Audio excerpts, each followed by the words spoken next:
Okay. I just got finished watching episode 11 of Odd Taxi today, guys, and so much makes sense now. It's kind of crazy.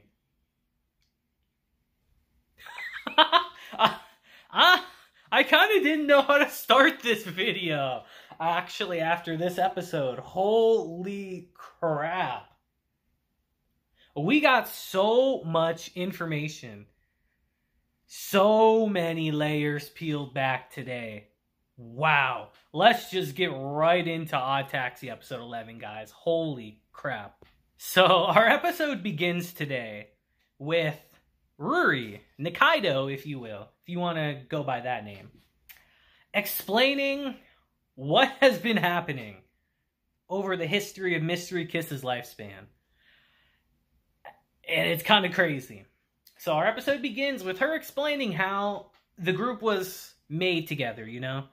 How they were put together. How she, even as a young child, always had the will to push forward, always wanted to do more and more. How that ever since she was a child, she always hated losing to everyone for any reason, no matter what. It was like an obsession of hers.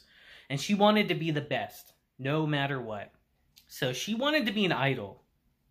And she auditioned at this place. And she even said herself that throughout my entire life, I've always been behind everyone. When it comes to grades, when it comes to relationships, when it comes to everything, I've always been second place. Besides my looks. My looks are the only things where I've been ahead of people. And she wanted to be an idol to prove that she can be at the top. And she does. She ended up becoming an idol.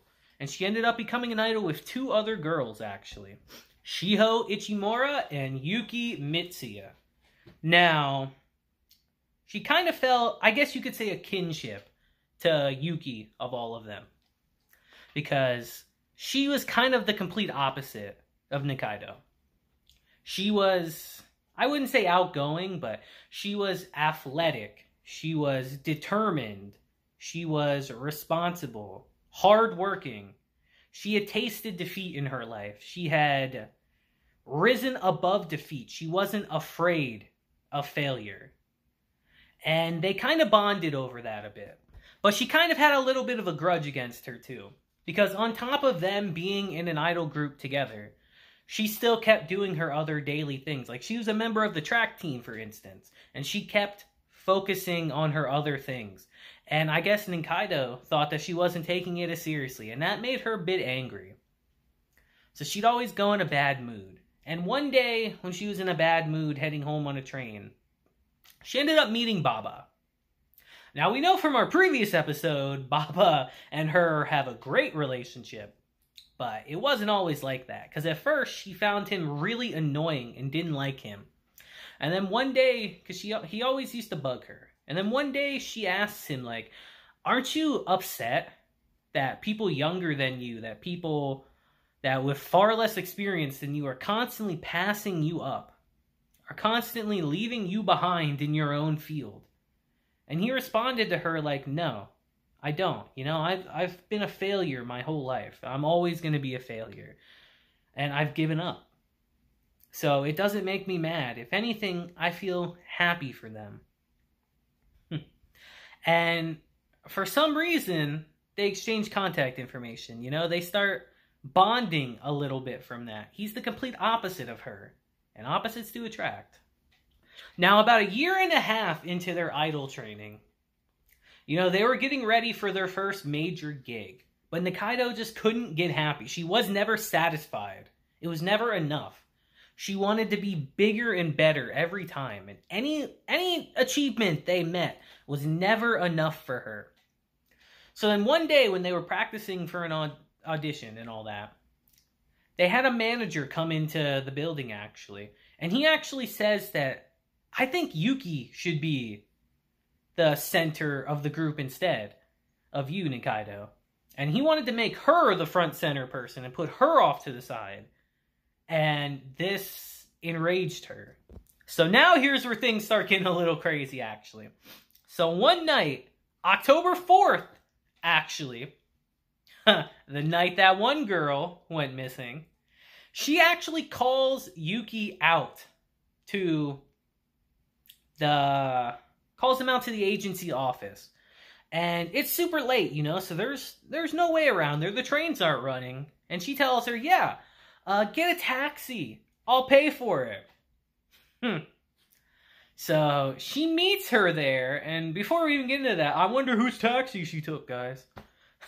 So she meets her in the office, and she even says it herself, like, I'm so mad, I could kill this girl. I was gonna kill her.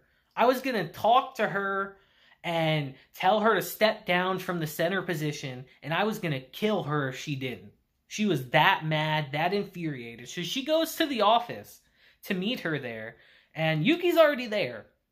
And she calls out to her and gets no response. And it's revealed in this instance, she's already dead. She had already been killed in that office. Yamamoto actually finds her in there and questions her, like, did you kill her? And in this instance, Nikaido tells him everything that's happened. The text and all that between them, every single thing.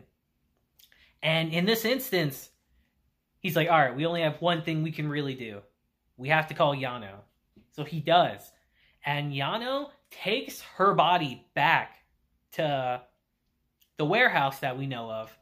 And they were dissecting her body up. They were cutting it up. And they got rid of her GPS in her phone, actually, so no one could find her. And they wrapped her up, and they threw her in the water. So what I said in my previous episode about, oh, is this dead girl actually her, or is it the other girl? Turns out they were the same girl. It was indeed her. And that shit was crazy. That I was right. I was right that they were the same person. And it's revealed that she was bludgeoned to death and then choked to death. So it was an incredibly gruesome death for her. But since Mystery Kiss's debut was about to happen, they were literally about to make it big. They couldn't just go public with this. No, they had to cover it up. So they got a girl that looks just like her to come in and impersonate her, named Sakura Wadagaki. And she essentially completely took her place, took over her name, took over her appearance, and all that. And that's the reason that her and Ichimura had to wear masks the entire time. Because if people would have saw her face, they would have realized this isn't the same person. And it's just kind of crazy, guys. Now, during this whole situation, Nikaido was basically having nervous breakdowns. Like, she could barely sleep. She couldn't eat much. She would never stop sweating, always shaking, always paranoid. It was destroying her, this whole situation. And that's where Baba comes in. Baba, as I said earlier in the video, is the complete opposite of her. He is, I don't really want to say a loser, but he doesn't have ambition like she does. He's perfectly fine with winning or losing because when they're together, it doesn't matter what they do. They can just be together. And she grew very close to him because of that. She wanted to make him happy no matter what. And it's at this point we jump back to present day, where everyone is just now seeing this information on the news about her death from our previous episode.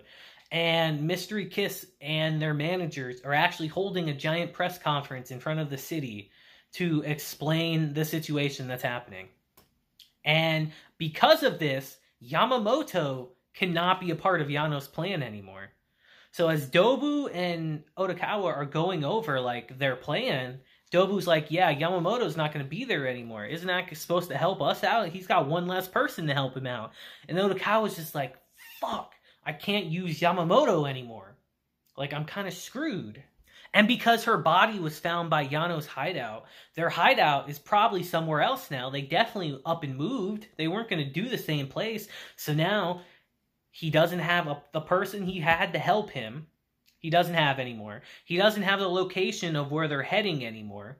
And the route that they're going to take to get there is obviously going to be different because they're not going to the same place. So Odokawa's plans is in shambles right now. So he quickly calls up Yamamoto, and he says, hey, like, what are you doing? Are you not going with Yano anymore? And he said, obviously I'm not. I'm at a press conference right now trying to explain this situation. And this is where Odokawa gets interesting. And he says something quite interesting.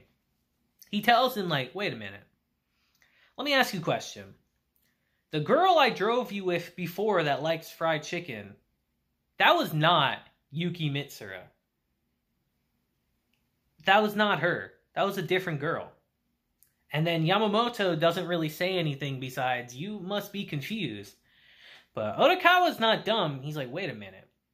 So the girl I drove on October 4th was actually...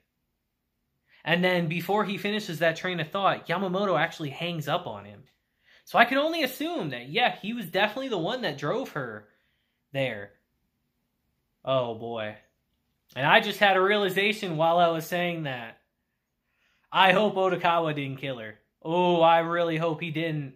I just thought of that. Literally as I was doing this, I just thought of that. I hope Odokawa's not the one that killed her. But that's a whole totally different topic, but we'll get back into that. And it's at this point that Yano and his men actually kidnap Amai and start to enact their plan a bit. They have him hostage, and they're driving him to the bank right now to start their plan. And Amai asks him, like, hey, can you turn on the conference right now? And we get a bit into the conference where Yamamoto's up there saying, we are truly sorry for what has happened. We had no clue. We heard a couple months ago that she went missing, so that's why we had to replace her. And the press is just like, oh no, it's like, is this a murder? People are treating this like a murder. Do you think one of her fans did it? And he says no comment on that. But he mentions a name that Odokawa is actually shook at when he hears. He mentions Don Rocco Shofutai. And when Odokawa hears that name, he's just absolutely shook. I believe that's her father. That's her father, who they were able to find ties to a criminal organization. And that's how they were able to kind of manipulate him behind the scenes. Because her father is a famous person that deals with art. So he's very well known. And they found out he has ties with criminals. And they were able to use that to say, hey, put out a missing persons report on your daughter. And then when the situation wasn't handled, they're like, all right, you need to take it away now. And Odokawa is just absolutely shook when he hears that name. Like, what? You can't be serious. And it's just really interesting. Like, what is going on between them? And Odokawa and Dobu are staking out Yano and the gang as they're about to enact their plan. It is underway right now. Everything is hitting the fan all at once. Odokawa's plans are completely in the gutter. He doesn't know what he's doing. Now, I want to mention two quick things right here. One is Homo sapiens. And they do officially completely break up at this point. With Baba telling Shibagaki that, hey, like, you're in the past, man. We can't be together anymore. Maybe you think this kind of comedy is funny nowadays, but I don't. So we're officially done today. I thought I'd mention that because I feel like it's definitely going to come back around. But the more interesting thing is Dr. Goreki. I always fuck his name up, guys. Sorry. Dr. Goreki is actually looking through the records, continuing to look at Odokawa's past, and he comes across something in a book. He said he read a news article from years ago saying the police are investigating the possibility of a forced double homicide about a couple that just drove into the river one day. Like, with their kid in the car, and it's revealed that it's Odokawa, his parents, and him. And he was the only one that escaped, and they're calling it a forced double suicide. And Odokawa was okay, but he was in critical condition and unconscious when they found him. So he actually goes to the doctor that took care of him. And he reveals something incredibly interesting. He reveals that Odokawa has like a diary that he made, that the hospital made him do of his daily life, from his medications he took, to his showers, to when he ate, just every single thing he did every single day. He recorded everything down in this journal. And Gorky jumps up at this, like, can I read this? I need to read this now. And to this day, apparently, Odokawa still updates that journal. So Gorky, he wants to read it so bad. And the doctor's like, even if you are his current doctor, I don't know if I can give you this information. And Gorky says, I'm not asking as his doctor. I'm asking as his friend, damn it. As he gets up and slams the table down. And that's how our episode ends. Whew, boy. I really hope that Odokawa's not the one that killed her, guys. I didn't even think of that until I started to talk about that with you guys right here. And then I was like, wait a minute. He was the one that dropped her off there. We have confirmation that he was. So that's crazy. I hope he's not the one that killed her. But if we get that journal, if Gorky gets that journal, I imagine we're going to figure out what happened. And this show, guys, this show is crazy. We are entering the climax. We have 2 episodes left, and we are entering the climax. Let me know what you think of this series, guys. I know you guys watched this months ago, probably, but as someone who's watching this now, this show is crazy. Like, I love this series. I was not expecting the twist we got today. So you guys let me know in the comments what you think about it, because it's pretty wild. So I think that'll be it for today, guys. I hope you guys have a great day, week, month, and year. And until the next episode, which I can't wait for, just remember to smile and just have a blessed day, guys.